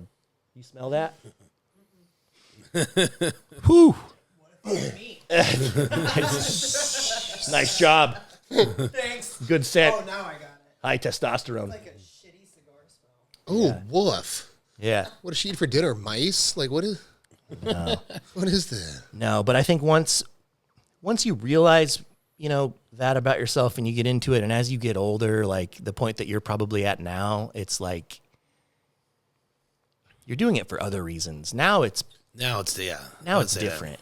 Now it's almost, it's like it's a purpose. It's almost a spiritual thing. It's a challenge. Like it is. Everyone's like, oh, I just like it because it's a challenge. Do ya? Yeah.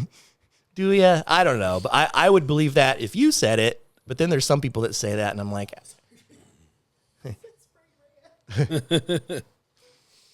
you know, you're not doing it for you can tell the people that are doing it for the Instagram and the people that are doing it because they fucking love it. Yeah. Do you think when you're done competing, you're still going to train? Maybe not like you do now, but are you still going to train? Yeah. Functional dad. Yeah. Yeah. No, and that's a good thing. I think that was one of the questions you want to talk about. It's like, what's what are you going to do when you're done? Yeah. I'm definitely gonna knock a lot of weight off because I want to go back to doing other things, meaning like other athletic ventures. Like I want to play pickup basketball. Dude, me too. I want to play pickup let's play on a. basketball. I want to play on a baseball team. Yeah, I want to go play fucking slow pitch softball, pick up that. I miss that shit because I did a lot of that. I know. Last thing actually a good funny story. Last thing I ever did pick up or intramural wise was probably Ultimate Frisbee? No, it was flag football in West Des Moines. This is a competitive league. And I picked off Brad Banks. Picked off Brad Banks, ran it back. Brad Banks was the quarterback at Iowa when they went to the Orange Bowl, second Heisman Trophy. Heisman. Yeah. So this is my glory story. Picked him off, ran it back, juked him because he was like He had moves too. No. At this point, he was like 240. Like, I don't care. You don't need to tell people that. Edit that part out. He just sat in the pocket and threw bombs. So I'm running. I juke him, running in through a touchdown. But when I juked him, I tore my meniscus. because what was happening is that I was when I was first getting into body, or I was really starting to. So I was like 205, 210. Yeah. And my body wasn't ready for that weight yet. But the thing is, like, I was super athletic. So I was still like. What I noticed is as I was getting bigger, I was becoming even more athletic until a point. Until a point, yeah. Until a point, my point was probably 210 for my frame because I have small joints. Yes, I have small ankles, I have small, my knees, and so I juked him, and just the weight made me tear my meniscus. Yeah. That day, I go, I'm never gonna do anything while I'm doing this bodybuilding. I'm never gonna do any intramural or pickup thing ever again, and I haven't since that day. And that was 8 years ago. You know what I mean? Yeah. I really haven't, but I miss doing that stuff because I used to love that. So what I'll do is I'll still lift, but I'm gonna drop weight down.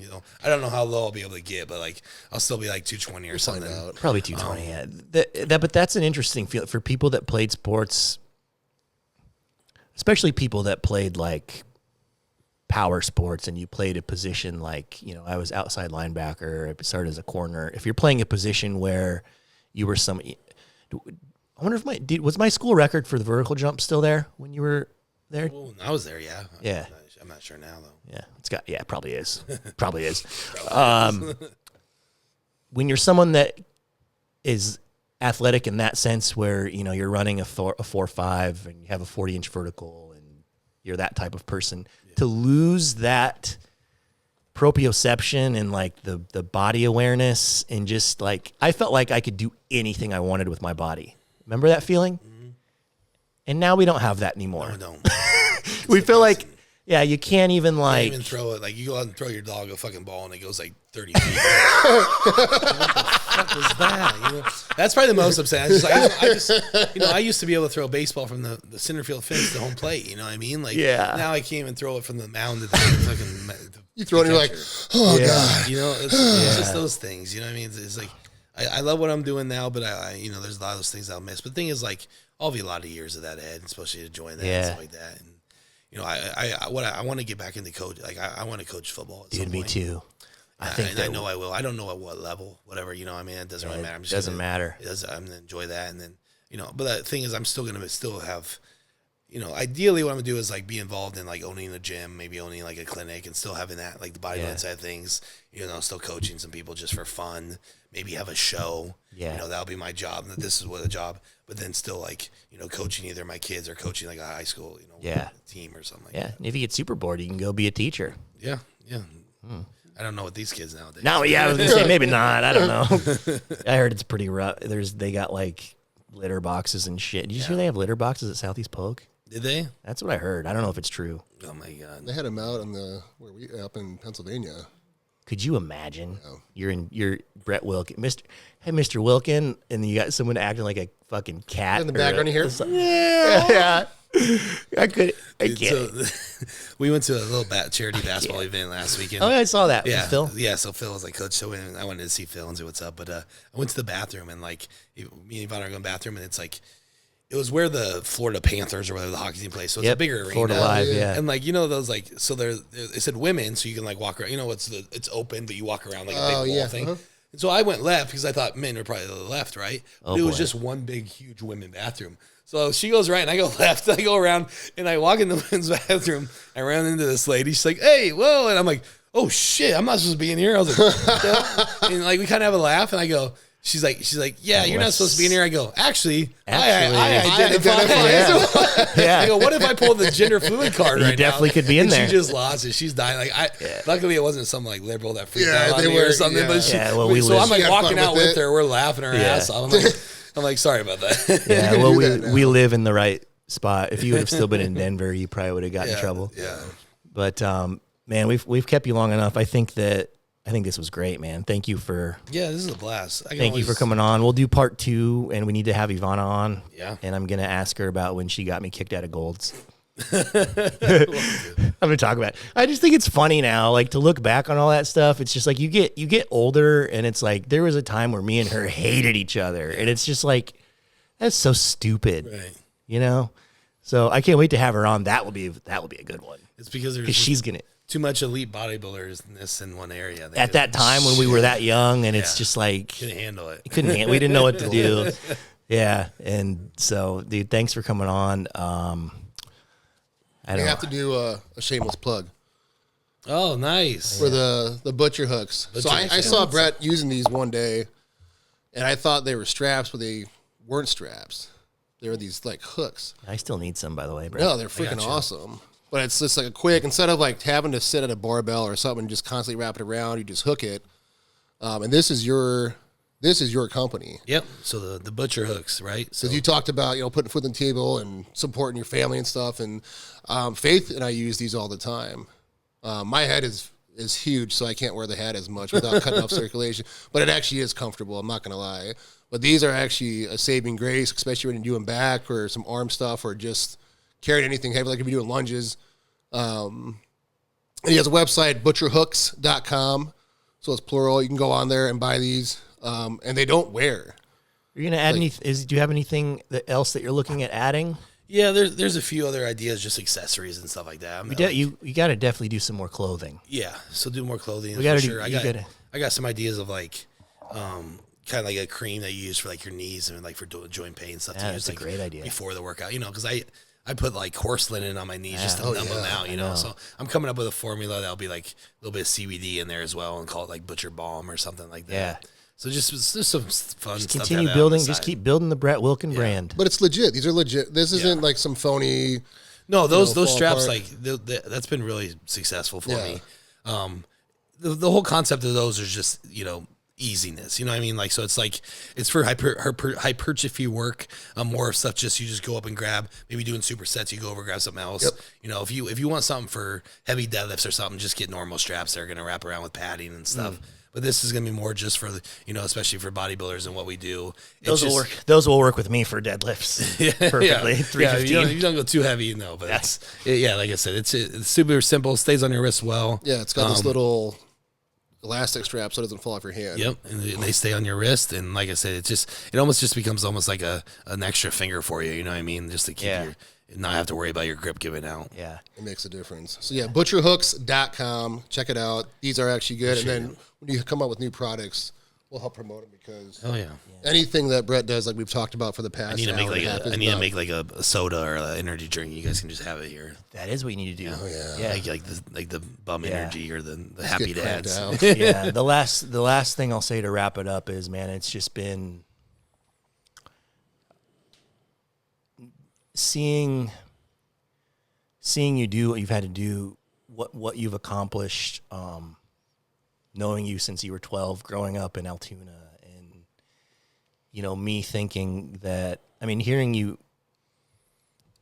never told me that stuff before about like that well, yeah, you did, maybe at one time in a message. Not to that extent, bro. Yeah, not to that extent, but it didn't really hit me until sitting here. You know my story, and bodybuilding is probably over for me if we're being honest, and I never fulfilled my potential in that, and to see somebody that I know, that I've known, since you were a kid, make it to this point, dude, it's fucking cool.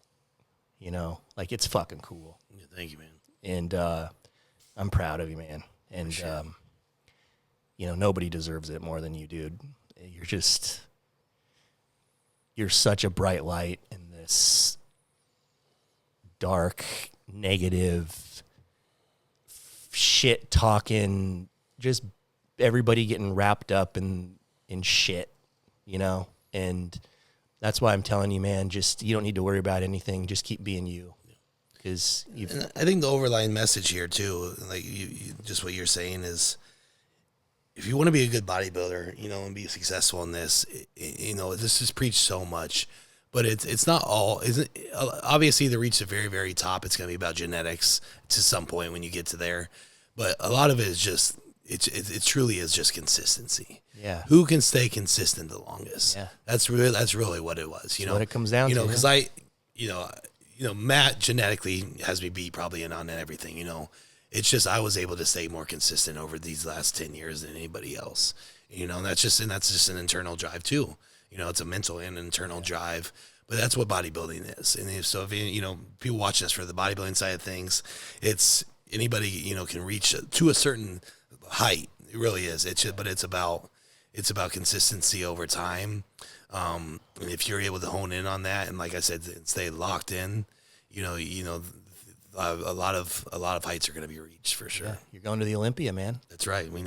Hell yeah. He's going to the Olympia. Yeah. Probably the first person from the state of Iowa that's ever done it, you know. Yeah. I mean, for men.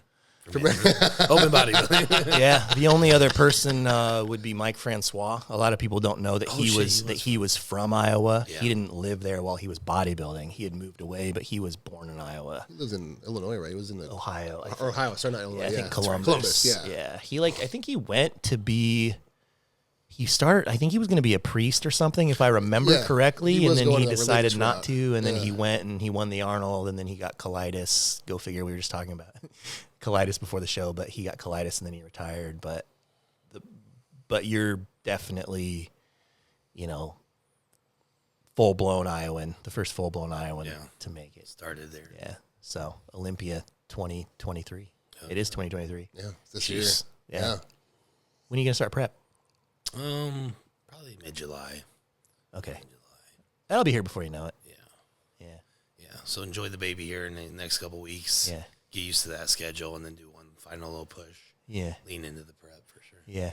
Can we do a Brett Wilkin part 2? Can Yeah. we just make you a regular? That's fine. I actually really enjoy this. This is fun. We need to do. I've obviously done a lot of podcasts, but I feel a lot more comfortable and open with you guys, and obviously just being more of a friend. Yeah. And you know, especially with a background here that we can relate to a lot of things. I'll Yeah. definitely come back on I think it'd be fun. whenever you need me. We could do you know what else we could do?